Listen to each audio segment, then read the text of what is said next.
Okay, by the way, it's my pleasure, my honor to be able to present Donald Trump with an award from the oldest police organization in the country, New York Veteran Police Association, number one. I just want to say we go back, when I say we go back, Donald and I've been having dialogue with Donald Trump's staff since June of last year. When Donald Trump decided to run for president of the United States, June 16th of 2015, July 4th, we had a board meeting, and we decided to back and support Donald Trump for president of the United States of America. We did that back, thank you.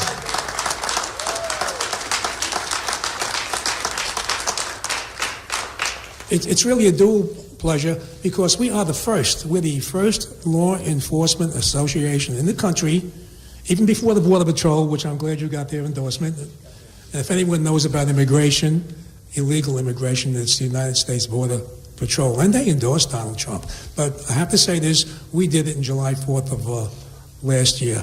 I just want to touch on a few things. I know he runs all over the country, Donald Trump. I've been speaking with Donald Trump's campaign manager last year, Corey Lewandowski, and then the New York campaign person, Campbell Burr. And every time I have a conversation with them since last year, they keep saying, on behalf of Donald Trump, we thank you and your organization. Every time I speak to them, as recent as this morning, we thank you for supporting Donald Trump. I want to set the record straight. It's our privilege and our honor. We thank you, Donald Trump.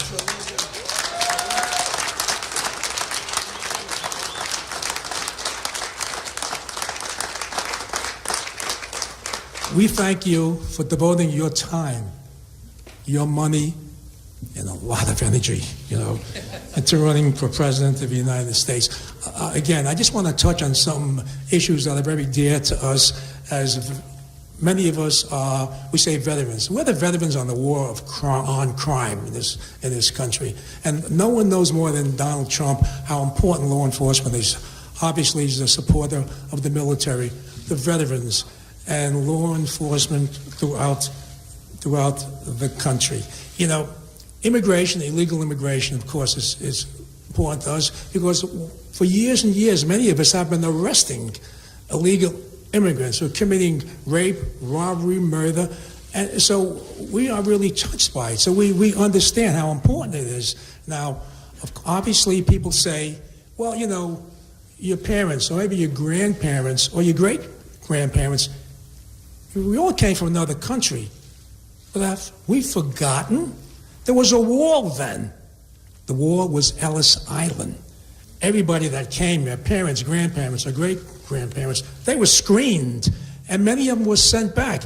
They didn't come over a fence, under a fence, to a hole in the fence, or from Islamic radical ISIS country. They came in the American way, and that's what Donald Trump represents, the American way, and that's why he has our complete support.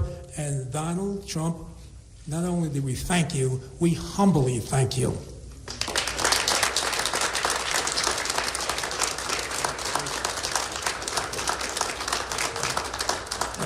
At this time, I'd like to present,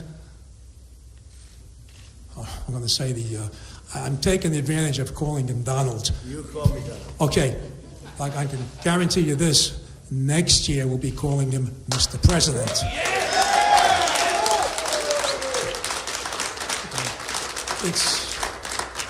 It's our pleasure, the New York Veteran Police Association, to present Donald J. Trump with the America's Finest Award. The award reads, for your dedication, your concern, and your support for America's law enforcement community. We know you will make America great again. And the year and the date, July 4th, 2015. That's when we endorse Donald Trump. Pleasure.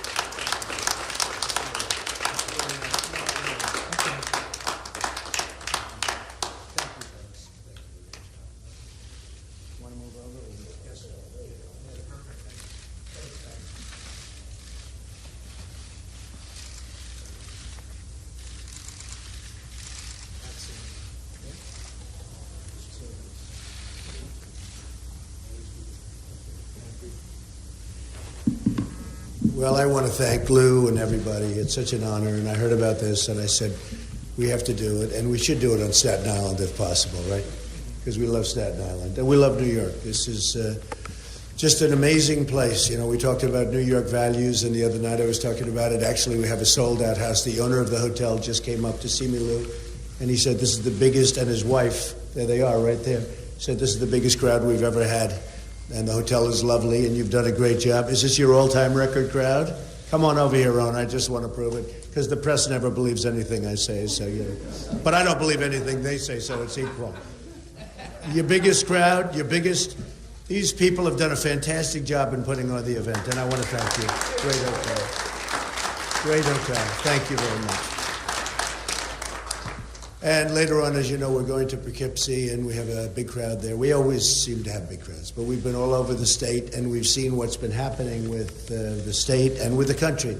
Our jobs are being dissipated. They're being taken like candy from a baby, and they're going to Mexico. They're going to every place. And I guess today the top story on Drudge is China's upset with the fact that I'm talking about them negatively from a financial standpoint, that I mentioned the fact that they're ripping us off, and so I responded. I think you'll like actually the response. The response was the kind of response we should have been giving them for many, many years. So if you folks have any questions, but before you do that, I just want to say, you people have done an unbelievable job. And a lot of times you don't get the kind of acclaim or respect that you should be getting. And with me, you get it, but with the public, you do get it. You don't hear about it from the press. But with the public, you do get it. And we just want to thank you all, because we have a tremendous amount of respect for the work that you do. So Lou and everybody, thank you very much.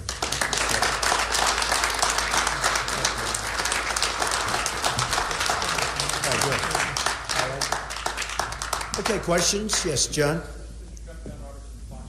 Yesterday in Syracuse, sir, you said that the Republican National Committee could be in for a, quote, rough July over the delegate selection issue. What did you mean by rough July? Well, it's a rigged election. Now, I'm winning by a lot, and a lot of people say, don't complain, you're winning. And I think we'll get there on the first ballot, actually, and we're going to have a big day, hopefully, in New York, because I love New York, and a guy like Cruz, you heard his statement on values, New York values, and I can't imagine any New Yorker voting for Cruz. And he can't beat Hillary. I'm going to beat Hillary. In fact, you notice her commercials came out there about me. They don't even talk about Cruz. She's only concerned about me. Now, Kasich is interesting. He's never had a negative commercial. Nobody's ever hit him. Nobody knows he's there. And so he does well. He does okay because nobody talks about him. With me, I think I saw on Fox, 55,000 negative ads. And despite that, I'm leading by a lot. But I think it's about the voters. It's not about the bosses. And I'm here to show that it's about the voters. And we're going to show that it's about the voters. And I win all the time when it's up to the voters. When it's up to the bosses, we didn't play in Colorado because I heard that it was going to be for the bosses, for the RNC, for the people. So I'm not going to waste a lot of money. Don't forget, I'm self-funding.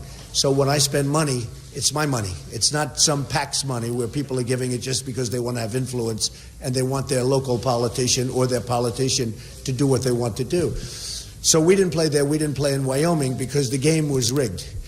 And I don't want to go 6-7 months before because that's what you have to do. Take them on trips, put them in hotel rooms, do the whole thing. I don't want to play that game.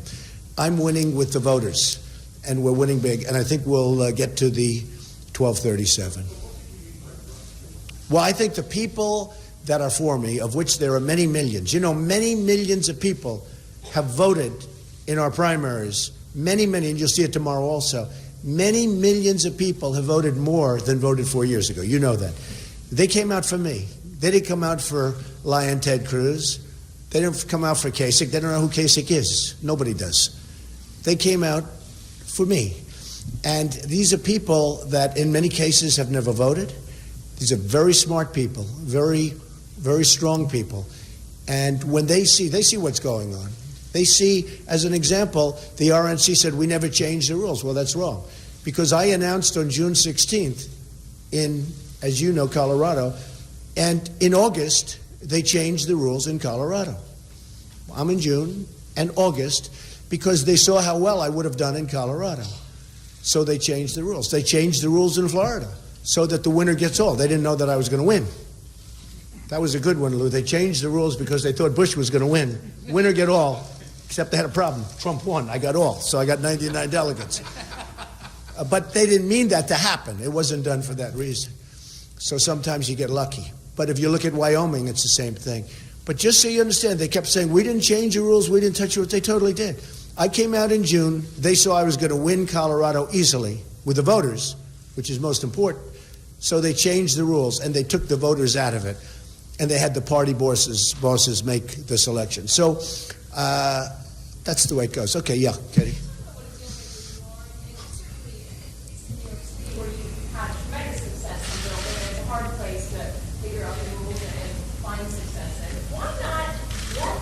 Because I don't want to play the rule game. I'll tell you why. Because we live in a democracy, and it's all about getting the bosses out. The bosses are picking that. Now, I'm winning. You will say, I'm winning by 200 delegates. I'm winning, more importantly, in my opinion, I'm winning by over 2 million votes. In other words, I've gotten more than 2 million votes. And other than the fact that I have 17 candidates starting, throughout the process, we had 17 then dropping out, I would be leading Hillary Clinton by millions and millions of votes. I heard her say during the debate, I have 1 million votes more than Donald Trump. She's got Bernie, a socialist, and I've got 17 governors, senators, guys like Ben Carson, who's fantastic. I have all these guys running. So I have 17 people. She's got 1. And if we didn't have 17, I'd be leading her by probably 4 million votes. Because you have to change. I'll tell you why. I understand the question. You have to change. It has to be changed. Now, it's not going to happen probably this time, although they're watching a lot closer. In fact, they announced they're not going to be making rules changes now because the public is really angry, and the Republicans are really angry. The voters are really angry. It's got to change. Now, in 4 years, it's going to change, so I've done something. In 4 years, it's going to change. It's not going to be this way in 4 years. But you're going to have a very, very upset and angry group of people at the convention. Now, I hope that doesn't happen, because if I win, people are going to be very happy. Well, I hope it doesn't involve violence. I hope it doesn't. And I'm not suggesting that. I hope it doesn't involve violence. And I don't think it will. But I will say this. It's a rigged system. It's a crooked system. It's 100% crooked. The bosses, is that a correct? And these people know it better. Absolutely. It's a crooked. They're not here for this reason, to be honest. But this is, they understand law enforcement better than anybody else. It's a corrupt and crooked system where you're allowed to take delegates. Look, nobody has better toys than I do.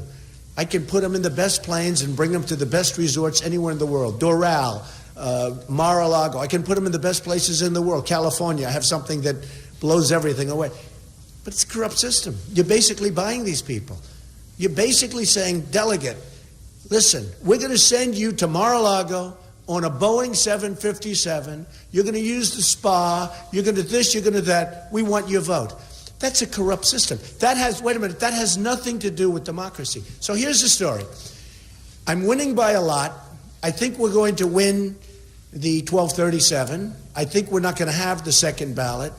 I just tell you, though, despite what I just said, it's a corrupt system, and it's a rigged system, and I think for future years, the Republican Party should change. Okay? Mr. Trump, you've warned over July, you've warned that millions of people won't vote for a Republican in November if you don't get the nomination. It sounds like there's no scenario under which you would accept a vote at the convention that would make somebody other than you the nominee.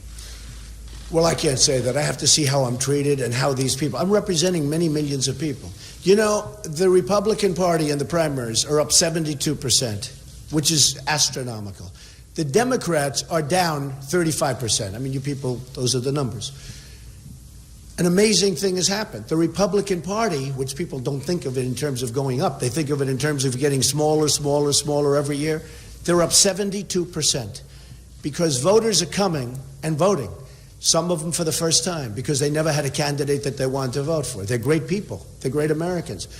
But it's up 72%. The Democrats are down 35%. And I'll tell you what, we're getting independents, we're getting Democrats to vote, and we're getting, to me, makes me very happy, people that have never voted before. And let me tell you, if you disenfranchise those people, you're going to have some very upset people. Yes, go ahead. A contested convention that would make somebody else the nominee? Would you I just rally have the to party see what to happens. unite? Jeremy, it's too early to say. I have to see. I have to see how it's handled, and I have to see what level of fairness these millions of people who I'm representing. You understand, I have far more votes than anybody, including Hillary, because I had 17 people. She had Bernie. Okay, Bernie. Oh, Bernie. Lou, you guys aren't big into socialism or communism, are you? I don't think you're going for a communist, are you, Lou? Okay. Go ahead back there.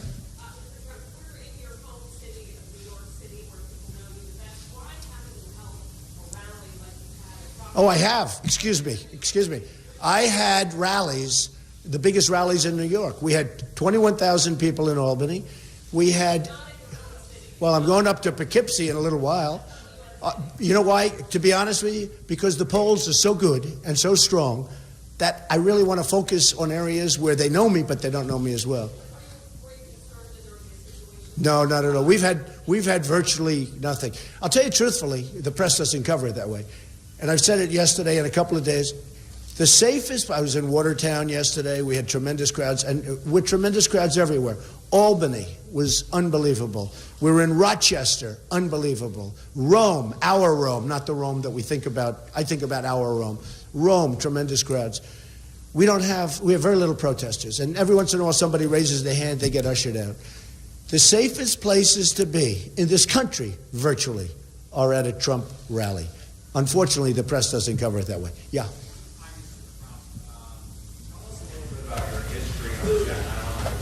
Yeah, I know it very well, and I've had property on Staten Island. In fact, when I grew up during the summers, I used to work on Staten Island. My father had Grimes Hill.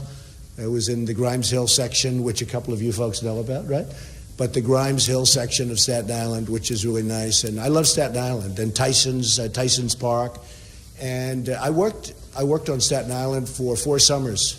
I love it. It's a great piece. The greatest people. These people are incredible people. Well, you know, I just had stats done because I'm making a speech in a couple of minutes. And if you look at the number of jobs that are being lost, it's incredible. It's incredible. 25% of the manufacturing jobs, and I mean, it's an unbelievable stat. And you know, I noticed because before I go to every community, I do like a stat sheet. I have my people give me the stats, and they're all the same. Way jobs, way down. Food stamps, way up. It's like they're almost interchangeable. The numbers are slightly different, but they're interchangeable. No, they have to have jobs. This country needs jobs. I noticed Ted Cruz the other day follows my line, jobs. Well, he never used to say that. He's saying it because I get the crowds and I'm getting the response, and he's not getting the voters. He gets the bosses, and I could get the bosses easier than him if I wanted them. I'm good with bosses. I'm the greatest with bosses. I just don't want them. I don't want them. It's not about that anymore. Yes, ma'am. A lot of staffers recently to focus on the delegate game. That's what the aim is now. What's the role now of your pre-existing staffers, still like here, Mr. very Lewandowski? good. Corey's right here. What's his role Did in a the good campaign job. now? Totally exonerated from that bogus nonsense from somebody that made a bogus claim, who, by the way, if you look at the tape, it bore no relationship to what she said happened. And I tell you, I really have a lot of respect for the people in Florida for looking at that fairly. I really do. I have great respect for the prosecutor and for the police for taking a look at that clip and realizing that she misrepresented. I have great respect for that. And he's good. That was a weight on his shoulder. I mean, I saw it had a huge impact on him with his family, and he's got 4 beautiful children and wonderful wife in New Hampshire. And I'll tell you what, that was a very unfair thing that happened to him. Very, very unfair. So I'll say it. Okay, do one more. Go.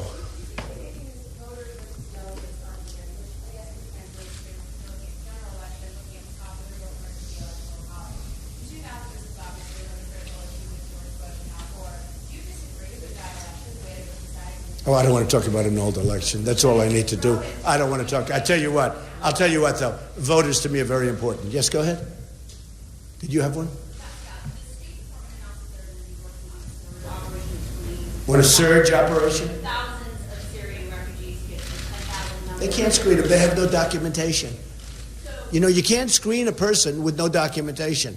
They have no written documents whatsoever, so there's nothing you can do. Go ahead, one more. I have a lot of them. There's about 12. Go ahead. Nino's good.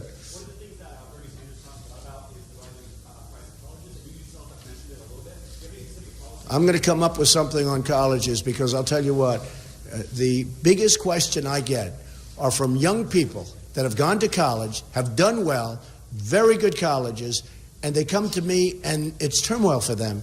They're loaded up with debt and they can't get a job. And I'm going to have policy on that very, very soon. And I'll tell you what, it's so important. It's such a big issue. I'll see you inside, folks. Thank you very much. And Lou, thank you and your group, most importantly.